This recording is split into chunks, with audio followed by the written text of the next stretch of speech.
So, Dr. Roberts, it's good to have you. Thank you very much. Welcome back to Voices with Lady D. Thank you. You've been here before. And last time you were here, you were talking about retiring. And I think you have done it.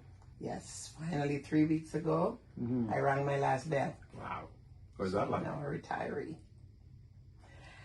I have mixed feelings. It is going to be hard not to be in a classroom, but then on the other hand, I'm tired of waking up at 5:15 every morning. You've been there for 50 years, you said? Oh, yes. And then I teach middle school and then I teach college at night, so it's an all-day thing. Wow. So it will be a relief for me. I'm looking forward to some me time. Here's my prediction. You're going to take a couple of months off, maybe a year or two, but it's in your blood to teach.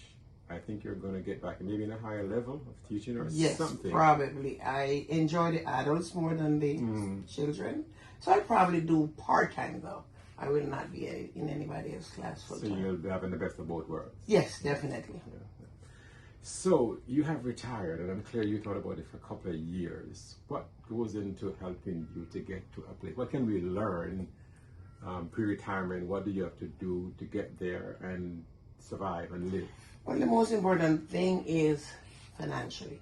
How am I going to survive after I have a paycheck not coming in every single 2 weeks? So you have to do financial planning. So you do all your retirement planning, your other things. It depends on what you want to do after. Me, I didn't wait for retirement. I did all my traveling. I did all kind of activities that were a part of my plan. Now that I'm retired, I don't have any big goal that I have. I continue my traveling. I want to get into a lot of volunteer work, but it's just depends on the kind of person that you are.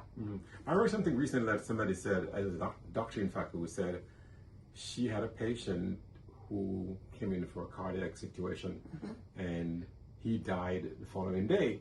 And his wife was saying, oh my goodness, he was waiting after he retired to start having fun, to start traveling, to start doing a lot of stuff. No, that's not your case. Oh no, definitely not. And I had an experience with my son being in college, and he got very close to one of the professors. And one day he just called me and he said, Mom, Miss So-and-so went to the doctor today and she has cancer. She's going to start doing therapy on Monday. So she went through 6 months of rigorous treatment, and when she was able to, I took her for lunch just to kind of say thank you for looking after my son on campus and just to talk to her in general. And the first thing she said to me was that I've worked for 36 years. My sisters always go on cruises, they go on trips, and they invited me, and I always said, nah, I'll wait until I'm retired. Wow. She said, I have less than 6 months to go. I will never experience that. So her advice to me was do whatever you can do now, but there's no guarantee that you're going to even retire to do it. So I took that and I ran with it. So your message to us, me and I'm probably at retirement age myself, I don't look it right. Nah, you have another 5 years to go. 5. Thanks, you're generous. Your advice to us, or to whatever you can do now, do it. Right. Because you don't know what tomorrow will bring. You know, sometimes we don't die, but you can get sick. Financially, you cannot afford to do it. Whatever you can do today, do not put it off for tomorrow. And it doesn't have to be a big fancy stuff. Oh, no. Just, read a book. Go to a movie. All those things that you don't think you have time for, you just find time to squeeze in little things. It's easier in some places, because I know you lived in New York for a while. Yes. And we were talking about that the other day, that you're here visiting now, and you're going to Central Park, and you're seeing these things that you didn't really do when you were living in New York. Because when you live here, you don't have time. The only time I went to any of the attractions in New York when I lived there was when I had a friend or a family member visiting. Then I'll accompany them to Central Park or to Times Square. But when you're living here, you're more focused on working. And the little time that you get, you want to get a little rest. So it doesn't really interest you. Now that I'm here as a visitor, I get up every morning with the urge to find somewhere else to go. And I'm really enjoying it. Let's go back a little because what they may not know that you and I are cousins, real cousins. We Work didn't pay for it, together. right? We didn't pay for it. Somebody once asked, "Oh, did you buy her as your cousin?" No, We were real cousins, right? real blood. Way back. And recently I've been talking about my growing up. For a while I didn't. But now I'm sharing some of the stuff that I actually wasn't boasting about. I wasn't really proud to talk about them. But Right. you know everything. We grew up together. What prompted you? And I know you grew up in a situation where you were one of the bright ones. And you probably can say I was one of the bright ones too. Right. Yes. Yes, you were.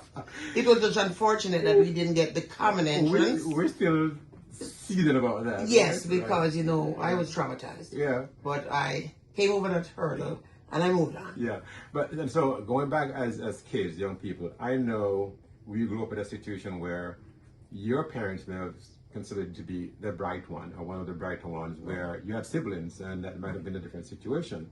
I think I have some of that as well. Now, how did that impact you, seeing yourself as the bright one versus your siblings who were not considered to be? Well, as a child, I was happy. Because I got all the accolades, I got the pats on the shoulder. But as a teacher, and as I grow older and encounter children more, I realized that my siblings were actually done a disservice. Because, like my dad, I was always told that I could do this. I always excel. On the other hand, they had to do a little more to get where I got. So, for example, you tell me 2 + 2 = 4, I got it.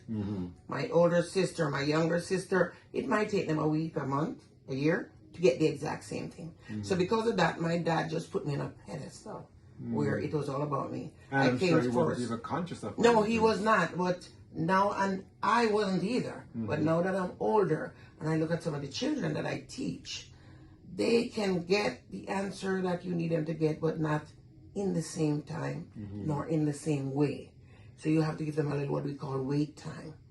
But now as an adult, I have seen where the way we were raised or socialized as children has a very big impact on us as adults. Do you think when we were raised, we're both from Jamaica in the same parish. Was it a thing then, or is it still a thing now where parents just are not educated enough, for better word? They just say stuff that the impact it's going to have on the children, especially when you have more than one child, and you're saying this, and this other child is hearing that. The impact or damage that is having on the other. I think you're a little more enlightened now, so it is still there, but not as blatant as when I was a child. Because when I was growing up, if you were right, oh, you were bright. And the only thing you could be is a lawyer, a doctor, a nurse, or a teacher. But if you wanted to be an office clerk or a secretary, that wasn't accepted. So I think over the years, it has changed a lot, but still, there's that distinction between the right child or the light-skinned child and the dark child, which is still there. And as adults, when I look back and reflect, I wish it was not that way, because I watched my siblings grow and evolve into people with personalities that they didn't really need. It wasn't beneficial to them. Wow. So talk to us a little bit about that, because you're a teacher, you're a doctor of education. And so you have many different minds to mold. And unlike your dad, you will now know what to say to which child to get the best out of that child. How does that work? Well, the first thing that I personally do is you have to acknowledge that you have 25 students with 25 different minds and 25 different abilities. So the first thing that I do as a teacher, I get to know my students individually. And then I work with them in that realm. So if you are one of my brighter children, I deal with it on that level. So if I give you 5 minutes to do a job, I'll give one of your classmates 10 minutes. But they can get the same outcome, but they just need a little more time. And the one who is getting the 5 minutes, the other child won't know that this child... Oh, no. And then the 5-minute child also have something else to move on to. So it's not like they finish their 5 minutes and they're looking at the stars. They move on. So it's not easy when you have so many different things to work with, but that's the only way. I also find that talking one-on-one with my children, and I call them my children, is very, very helpful. Because you have to.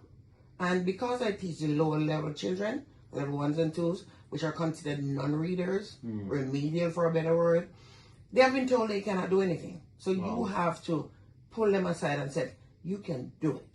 And this is how we're going to do it. So you have a plan.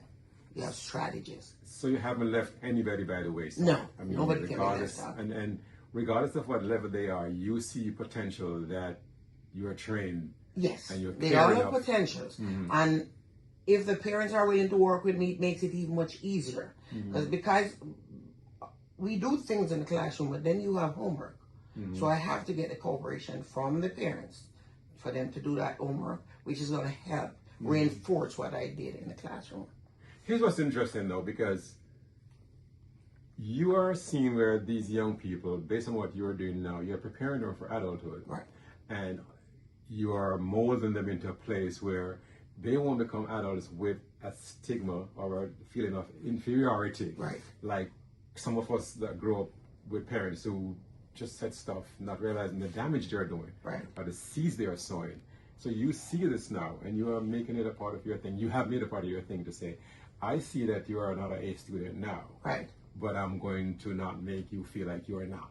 We also have to look at the fact that student A might want to be a doctor, but student B might want to be a musician.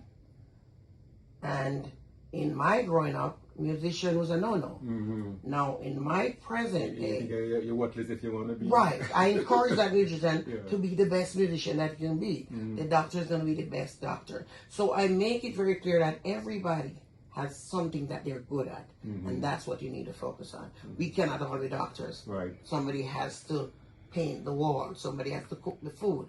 So you let them know that. So if they like to cook, they pursue some culinary interest instead of trying to be a doctor when they know that's not where they're in. So today we're talking about perspective, and you're just on the money with your views on this thing.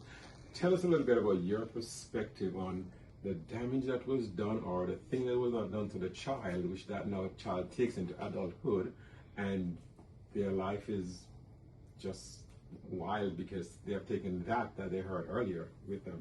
Well, the thing is, it's a very difficult task for me because we get children that are already at a certain stage in terms of what they think they can do.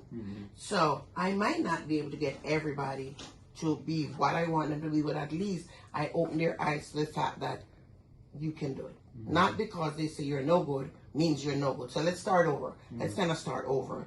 And you tell me what you want to do and how you're going to do it. And if the way you want to do it is not going to work, I'm going to let you know, I don't think that's a great idea, but then I have an alternative. You can do this. So it's just keeping those children heads high and keeping them aware of the fact that although Mary said I can't do it, or my teacher last year said I was not going to pass, I'm going to pass this year because Dr. Roberts is going to help me to pass. And you reinforce that on a regular basis. And you hold them accountable. And you hold your standards way up there high. While you're doing this, are you seeing the long-term benefits? Oh, are yes. you seeing the consequences? Are I'm you feeling the joy even then? Definitely. Yeah. I'm feeling the joy. Because they will come and John will walk in and say, Dr. Roberts, I'm going to get a 4. And you say, good job. That's it. And you reinforce that. And every day they tell you. And more than likely that child is going to end up with a 4. Because they know you're expecting them. And you are going to remind them, I'm expecting you to get a 4. And they have that in the back of their heads. So with you have that expectation. The parents do have that expectation. Although they don't verbalize it, they have that expectation. They usually do very, very well. So I know you are not just teaching children, or you're just not having taught children, but you're also teaching adults. Right. And adults who, what's the comparison? What difficult is that? Well, the difficulty with the adults is that they are from different countries learning English. So a lot of them have been uprooted from where they were. They're now in a new country where a lot of them are taught. I mean, from their country, they were professionals, engineers and doctors, but they can't speak English. So they're like, the only job they can get is to mop the floor. So they have a reason. Their perspective is a little different from the student. The student has age on their side. The adults don't. I need to learn English because I need to get that job. I need to learn English because I need to do this. So they are more into it, a lot more than the children. The adults really want to be in class, so they put out a lot more. They also don't have parents to answer to. They have to answer to themselves. So for me, it's a lot of joy to teach the adults. And the difficulty with teaching the adults is that I will have 20 children from 20 students from 20 different countries with 20 different languages. So I have to have my computer. And if I give the directions to my Latino kids, and I have to give it to my African kids and my Haitian kids, and you have to work. So it's more work, but I find it much more rewarding because they grasp on much quicker. It must be rewarding for you to have adults that you are now helping them to reshape their lives. Their entire life. Another phase of life. Yes. How is that? They are now trying to assimilate into a new society, a new world, not one that's easy, because a lot of them, because they cannot speak English, they're looked down on. So in order to get back to that status that they were in their country, they have to learn English. And a lot of them, it's hard for them because they have to also keep a job. They also have children, they have husbands. So it's a lot for them. So most of our audience are at a certain age, and many are retirement as well. So what's the thing that you do now to people who are listening to us? They're adults, but like you are now teaching adults to restart life, to get back onto something. What do you tell our listeners who are at a certain place? I'm like, oh, I'm too old for that. I can't go back to school. I can't do that. I can't do that. What do you tell them? You can. I had an 80-year-old gentleman trying to learn English. He speaks Spanish, but now his girlfriend is much younger and speaks English. So he's in my class every day, and he wants to learn, and he's learning. So you're never too old to learn anything. You put your mind to it, you're gonna do it. Wonderful. And so now he can talk to his girlfriend when he's in English. Right. And if a girlfriend, in a bad mood, he has a few words, maybe not a lot, but he can say, I love you, and he can, things like that, and it makes life easier. Yes. And so I get a feeling that you are very satisfied that you have done the call that was placed on your life to mold lives, mold minds. I mean, how does it make you feel? Wonderful. And I'm very satisfied because at the end, especially with my middle schoolers, at the beginning of the year when I get them, I only have level 1s and 2s. Proficiency is a level 3. So that's their goal. But at the end of the year, when they do that state exam, they go way above my expectation. Okay. So that makes me feel satisfied. Wonderful. Let's go back to your dad a little bit. If you were able today to tell him what not to say to you guys when you were young, what would that be? I would definitely say to him that you have 5 children. We have 5 different minds. We think differently. So treat us as individuals, just as individuals. And the derogatory remarks that you say, sometimes in jest, really has a long-term effect. Because so many times when he says things, I know he's joking, but it doesn't leave you, especially when you're not the one getting the positive accolades. And do you think you got some resentment from your siblings because? Oh, a lot. A lot. Because there's always this thing, oh, you were daddy's favorite because you were bright. No, I didn't make myself bright. So there's nothing I can do about that. And my 2 sisters went to the top high school in Montego Bay. I went to a little private one where, you were nobody if you went to that school. It wasn't all that bad. But in their eyes. Well, we went. Yes, we went there, and look at us. We didn't come out to that. think it was all that bad. Then I thought it was. You did? Yes, because we didn't go to that school, then you were just not there. But when I look at the comparison now, at some of my friends who went there. And that brings me to the point. Yes. So it's not so much where you have been. No.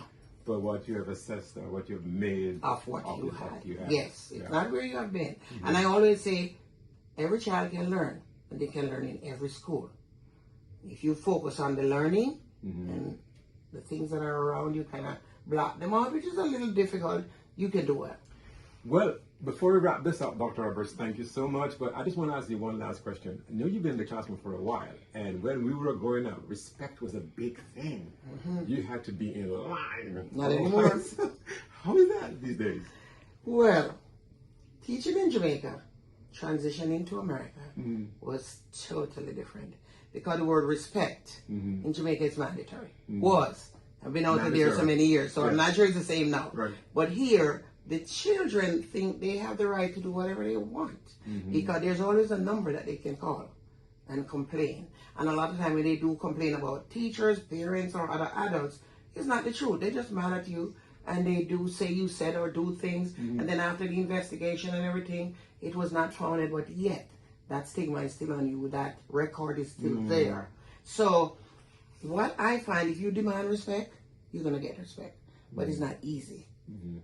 Wonderful. Because they're getting one trend of thought at home, and then when you come to school, your expectations are totally different, so it's kind of hard. So what you have to do is get them to realize in the society that you're going out into, that's what the expectation is. So you're really preparing them for the real world. Wonderful. So you wrapped up 50 years of teaching. If you had not been a teacher, what would you have been? All my life I wanted to be a nurse. Oh, Yes. teaching was always your thing. Yeah. I always wanted to be a nurse, and then one day my dad just came in and said, oh, my friend has a school and he wants some English teachers. And in Jamaica, you don't have any talk. You just go. So I just went, I did the training. I liked it, and I ended up in Teachers College, and that was it.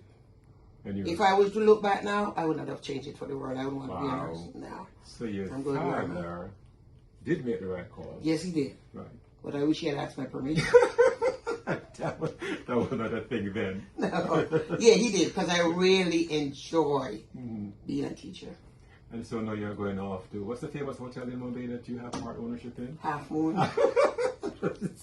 I'm just going to take a week to chill and relax and just bring myself together. And I have a few things that I've really started to do. Sewing classes. I've signed up with a voluntary organization to feed people. I want to be a child advocate. But I'll do these on my terms and in my time. Sound like you are going to take on a whole new dimension. Yes, definitely. But on my time and on my terms. Wonderful. I have to ask one last question. We're immigrants. Yes. And some of us are coming here at an older age. What's your advice? You need a goal. You need a focus. Why am I coming here? What do I want to achieve when I get here? And the moment you get here, you start working on that goal. You can't come and don't know what you're going to do. You have to come and say, okay, I want to get to point A by 2 years. And then when you get to 2 years, you didn't get there, you say, okay, what is left of that? Then I'm going to work on it. But you have to have a goal all the time. It's like a path that you're walking, and you have milestones, and you reach them and you move on.